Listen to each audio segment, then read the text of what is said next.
She claimed that Satan himself appeared before her in the likeness of a handsome man. He asked for her hand in marriage. Katherine Wright, the Devil in Derbyshire, an Elizabethan possession case.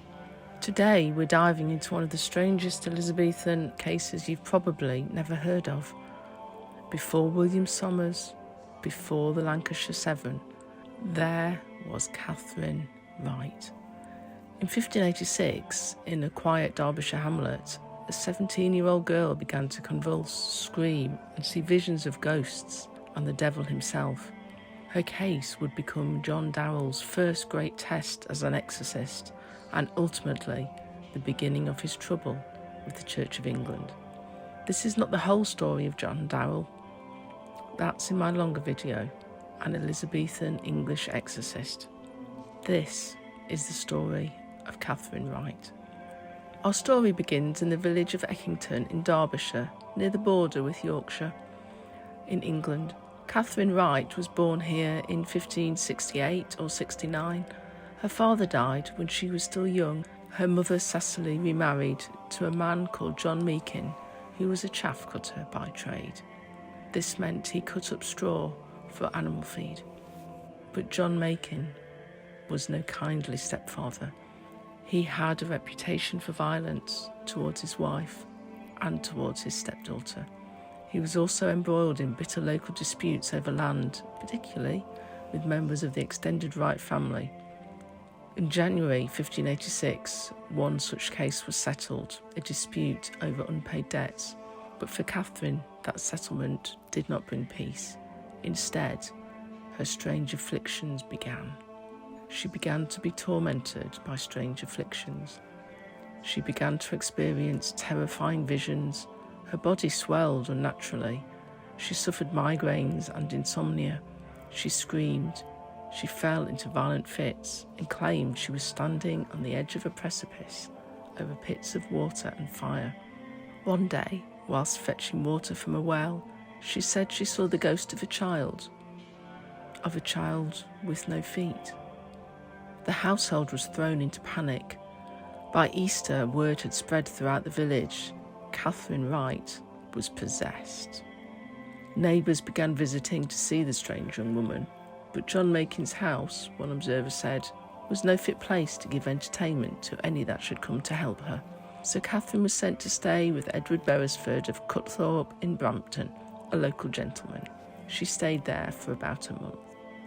Like many families in need, Katherine's turned first to a cunning man, a local conjurer named Arthur. Arthur used charms and herbal remedies, but under the Witchcraft Act of 1563, all magical practice was deemed illegal. It wasn't long before Arthur was arrested. The line between help and heresy was very thin in Elizabethan England. Samuel Harsnett, who would later become John Darrell's most vocal critic, and the Archbishop of York, dismissed Katherine's claims entirely. She was, he wrote, idle-headed and suffering from want of sleep, and there may have been truth in it. John Meakin's violence had left its mark. Harsnett suggested that Katherine's wounds and behaviour might simply be the scars of abuse. Even Meakin began to restrain himself once she began to speak of visions and devils. Help was now sought from a different quarter.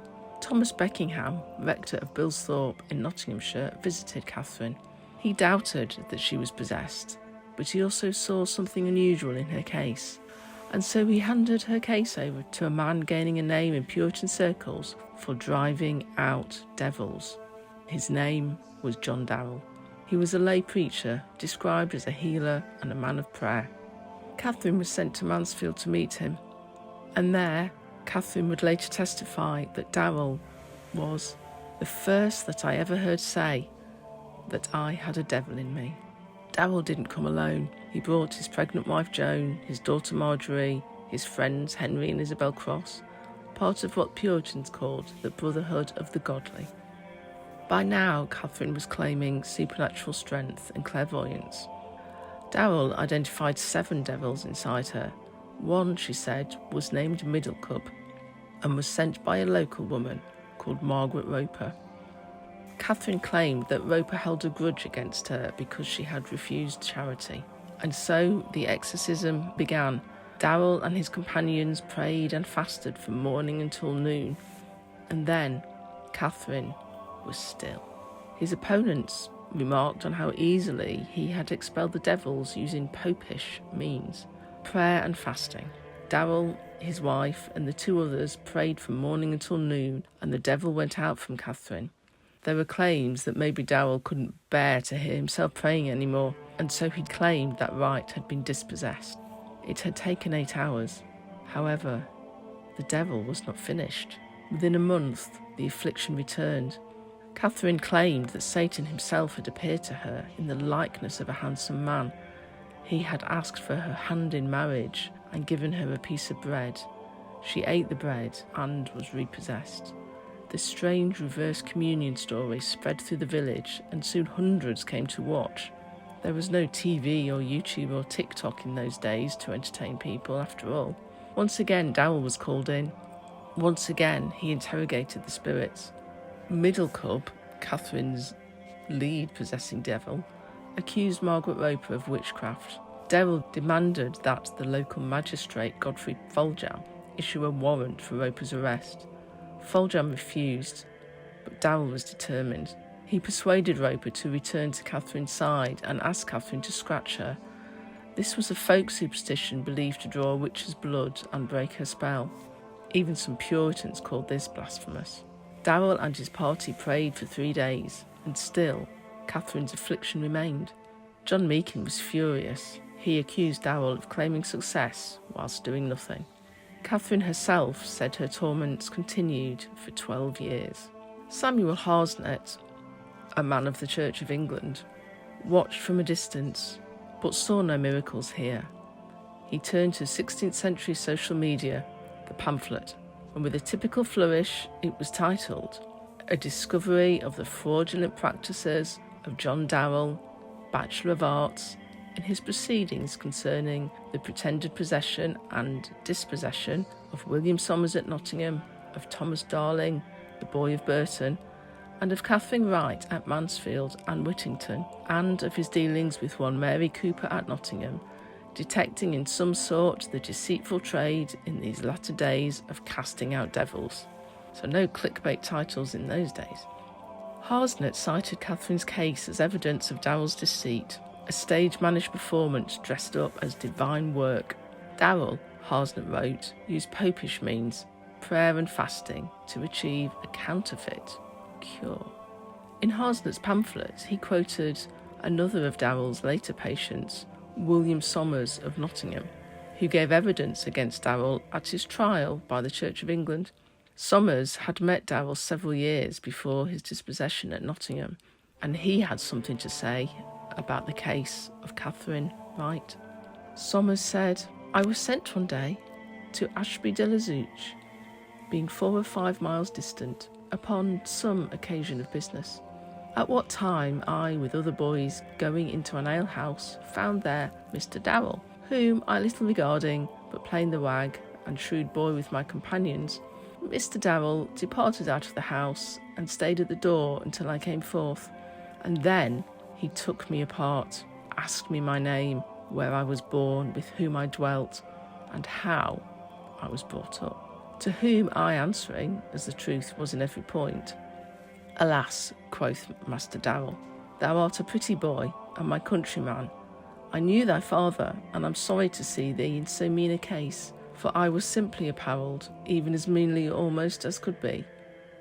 Darrell also then asked me what I had to do in the town, and how long it would be before I had dispatched my business, whereunto I answered truly, and that I would return that way very shortly. He promised to bring me out of the town, and to tell me some things, wherein, if I would be ruled by him, I should not be driven to go so barely as I did, but to be able to maintain myself as long as I lived. When I had dispatched my business, I returned homeward and found Master Darrell not far from the place where I had left him, talking with 2 or 3 strangers, after one Katherine Wright, whom he said he had dispossessed of an unclean spirit. After he had ended his communication with them, he went with me along the street in my way homewards, and as we were going together, I, having overheard some of his speeches with the said strangers, asked him what they meant. He answered me with a long speech concerning the possession of Katherine Wright, and told me the manner of her fits, in such short, how the devil troubled her, and how he had delivered her. As I was greatly afraid lest Mr. Darrell had been a conjurer and would have done me some hurt, which he, perceiving, bade me be of good cheer, and told me that there was no cause why I should fear. For, saith he, if thou wilt swear unto me to keep my counsel, I will teach you to do all these tricks which Katherine Wright did, and many others that are more strange. Besides, quoth he, if thou wilt so do, thou shalt never want whilst thou livest.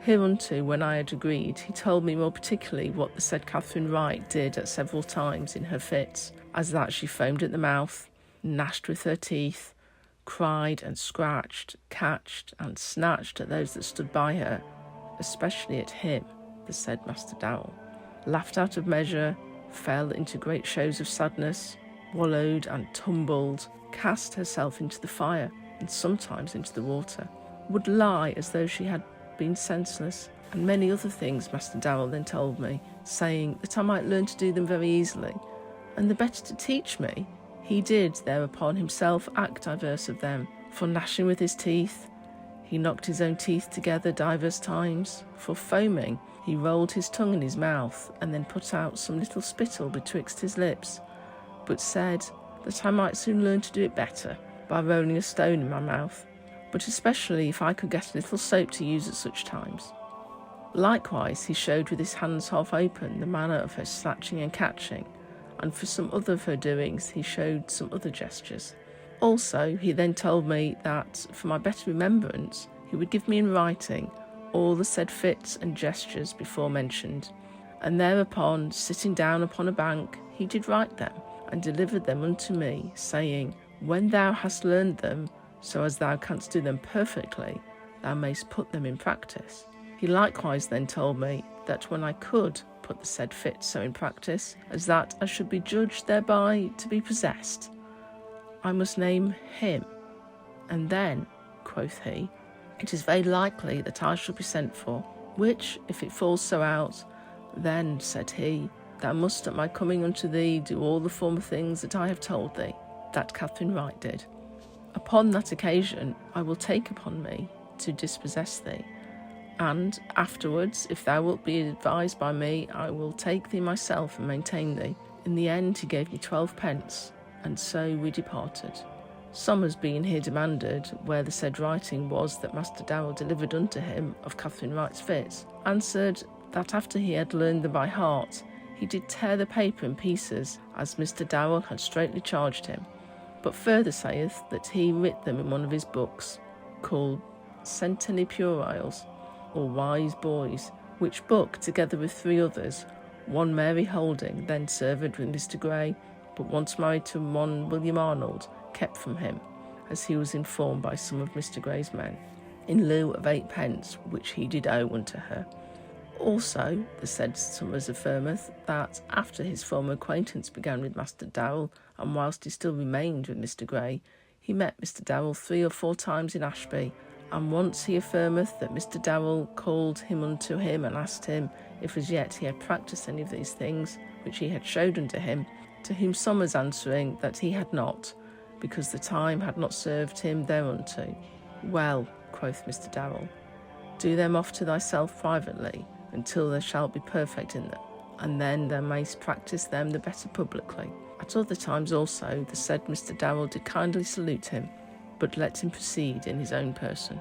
Darrell, for his part, insisted that Catherine's case showed the power of prayer against devils, but his reputation was now entangled with hers. This wasn't just a Derbyshire haunting anymore. It was the beginning of a pamphlet war, and the first steps towards Darrell's trial, imprisonment, and downfall. So what do we make of Katherine Wright? Tell me what you think in the comments. Was she possessed? Was she abused? Was she performing? Maybe all 3. Her story sits uneasily between folklore, trauma, and theology. For Darrell, this was his first big case and a foreshadowing of all the battles to come. As Harsnett said, deceiving people with counterfeit miracles was an ancient practice done worldwide. He also quoted Romans 3, "We may not do evil, that good may come of it." For Katherine, it was a haunting that never truly ended.